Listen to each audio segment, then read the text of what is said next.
ശ്രീശാന്തിൻ്റെ ഹർഭജൻ സിംഗിനെ കുറിച്ചുള്ള പരാമർശങ്ങളെക്കുറിച്ചാണ് സംസാരിക്കുന്നത്. അന്ന് മുംബൈ ക്യാപ്റ്റനും ഇന്ത്യൻ സീനിയർ താരവുമായിരുന്ന ഹർഭജൻ സിംഗിനെ തിരിച്ചു തല്ലിയിരുന്നെങ്കിൽ ഒരുപക്ഷെ അന്നത്തോടെ തന്നെ കരിയർ അവസാനിച്ചു പോയേനെ. അന്ന് കരിയർ നീട്ടിക്കിട്ടിയെങ്കിലും അദ്ദേഹത്തിൻ്റെ ആത്മാഭിമാനത്തിനേറ്റ മുറിവ് അത് അത്ര പെട്ടെന്നൊന്നും ഉണങ്ങില്ല. എൻ്റെ ജീവിതാനുഭവത്തിലും ഇത്തരം കുറേ സന്ദർഭങ്ങൾ ഉണ്ടായിട്ടുണ്ട്. അതുകൊണ്ട് തന്നെ എനിക്കിതൊക്കെ റിലേറ്റ് ചെയ്യാൻ പറ്റുന്നുമുണ്ട്. അവിടെയാണ് സ്വന്തം മനഃശക്തി കൊണ്ട് കരിയർ കെട്ടിപ്പടുത്ത ശ്രീശാന്ത് കോടിക്കണക്കിന് ആൾക്കാരുടെ മുന്നിൽ വെച്ച് ഇന്ത്യൻ ടീമിൽ തനിക്കൊപ്പം മാത്രം സ്ഥാനമുള്ള ഒരാളുടെ അടിയേറ്റതും ആ അപമാനഭാരം മുഴുവൻ പേറി ജീവിക്കേണ്ടി വന്നത്. ഹർഭജൻ സിംഗ് ഒരു ലെജൻഡറി ബോളറാണ്. ഓസ്ട്രേലിയൻ ടീമിനെ ഒറ്റയ്ക്ക് ഒരു സീരീസിൽ ചുരുട്ടിക്കൂട്ടിയ പാരമ്പര്യമുള്ള ആളുമാണ്. പക്ഷേ അദ്ദേഹത്തിൻ്റെ കരിയർ എന്നേ അസ്തമിച്ച് പോകേണ്ടതാണെന്നറിയാമോ? 1999 ടീമിലെത്തി തുടക്കകാലത്ത് തന്നെ ചക്കിങ്ങിൻ്റെ പേരിൽ ഒരു ചെറിയ ബാൻ അദ്ദേഹത്തിന് നേരിടേണ്ടി വന്നിട്ടുണ്ട്. അദ്ദേഹത്തിന് അന്ന് തുണയായത് രണ്ട് കാര്യങ്ങളാണ്. ഒന്ന്, ഇന്ത്യക്ക് അന്ന് എഫക്റ്റീവായ ഒരു ഓഫ് സ്പിന്നർ ഓപ്ഷൻ ഉണ്ടായിരുന്നില്ല. രണ്ട്, മുരളിയെ ചക്കിങ്ങിൻ്റെ സമയത്ത് ഇന്ത്യൻ ക്രിക്കറ്റ് ബോർഡ് അകമഴിഞ്ഞ് സപ്പോർട്ട് ചെയ്തിരുന്നതിനാൽ സ്വന്തം കളിക്കാരൻ്റെ കാര്യത്തിൽ മറ്റൊരു നിലപാട് സ്വീകരിക്കാൻ കഴിയില്ലായിരുന്നു. പക്ഷേ പിന്നീട് ഇതേപോലെ അവസ്ഥ വന്ന പല ഇന്ത്യൻ ടീം അംഗങ്ങൾക്കും ഈ ഒരു പിന്തുണ ലഭിച്ചതുമില്ല. 2014 പ്രഗ്യാൻ ഓജ ടീമിൽ നിന്നും പുറത്താക്കപ്പെട്ടത് ഇങ്ങനെയാണ്. തന്റെ അവസാന കളിയിൽ പ്ലെയർ ഓഫ് ദ മാച്ചായി തിരഞ്ഞെടുക്കപ്പെട്ട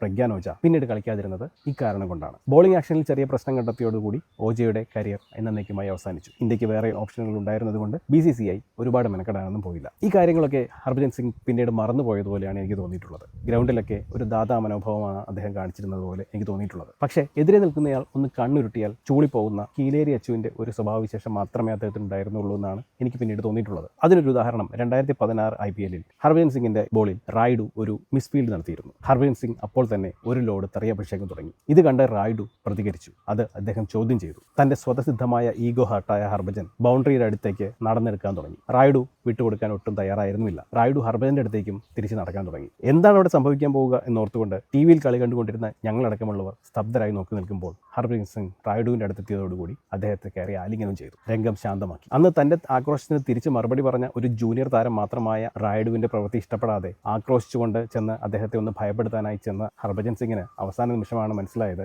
ഇത് നടപ്പാവില്ല എന്ന്. അതിന് പെട്ടെന്ന് അദ്ദേഹം കണ്ടുപിടിച്ച ഒരു മാർഗ്ഗമായിരുന്നു ആലിംഗനം ചെയ്ത് കിട്ടേണ്ടിയിരുന്ന അടി ഇല്ലാതാക്കിയത്. ഇന്നും അത് കാണുമ്പോൾ ഹർഭജനോട് സഹതാപമാണ് തോന്നുന്നത്. അന്നും ഇതേ മനോഭാവം തന്നെ ആയിരിക്കില്ലേ ഹർഭജൻ സിംഗ് ശ്രീശാന്തിനോട് കാണിച്ചു. ഇന്ത്യൻ ടീമിൽ തന്റെ ജ്യേഷ്ഠനെ പോലെ കണ്ടിരുന്ന ഹർഭജൻ സിംഗിനോട് ഒരു സ്വാതന്ത്ര്യം കാണിച്ചുകൊണ്ടുള്ള ഒരു തമാശയായിരിക്കാം അന്ന് ചെയ്തത്. പക്ഷേ അതിന് പകരം ഹർഭജൻ ചെയ്തത് ഒരു അടിയും. തിരിച്ചു തല്ലില്ല എന്ന് ഉറപ്പുള്ള ഒരാളല്ലായിരുന്നുവെങ്കിൽ ഹർഭജൻ സിംഗിനെ ചെയ്യുമായിരുന്നു. പിന്നീട് വർഷങ്ങൾക്ക് ശേഷം ലളിത് മോഡി ഈ തല്ലുന്ന ക്ലിപ്പ് പുറത്തുവിട്ടപ്പോൾ ഹർഭജൻ സിംഗ് ഒരു ഇന്റർവ്യൂവിൽ പറഞ്ഞത് തനിക്ക് അന്ന് ആ ചെയ്തതിൽ ദുഃഖമുണ്ട് എന്നും ശ്രീശാന്തിന്റെ മകൾ തന്നെ കണ്ടപ്പോൾ തന്റെ അച്ഛനെ തല്ലിയ ആളല്ലേ എന്ന് ചോദിച്ചു എന്നൊക്കെയാണ്. അന്നത് പറഞ്ഞപ്പോൾ ഹർഭജൻ സിംഗിനോട് ഒരു ബഹുമാനമൊക്കെ തോന്നിയിരുന്നുള്ളതും സത്യമാണ്. പക്ഷേ അദ്ദേഹം ആ ഇന്റർവ്യൂ കഴിഞ്ഞ് നേരെ പോയി അഭിനയിച്ചത് ഈ തല്ലിനെ അടിസ്ഥാനമാക്കിയിട്ടുള്ള ഒരു കോമഡി പരസ്യത്തിലാണ്. എൻ്റെ അഭിപ്രായത്തിൽ ഹിപ്പോക്രസിയുടെ അങ്ങേയറ്റമായിരുന്നു അത്. ഇപ്പോൾ ശ്രീശാന്ത് പറഞ്ഞതനുസരിച്ച് ആ പരസ്യം സ്റ്റോറി ഇടാൻ വരെ ശ്രീശാന്തിനോട് ഹർഭജൻ ആവശ്യപ്പെട്ടു അത്രേ. എന്തൊരു ഉളുപ്പില്ലായ്മയാണ് അതൊക്കെ. എന്തായാലും ശ്രീശാന്തിന് ഇപ്പോൾ ഇത് പബ്ലിക്കായി പറഞ്ഞപ്പോഴുള്ള ആശ്വാസം മനസ്സിലാവുന്നുണ്ട്.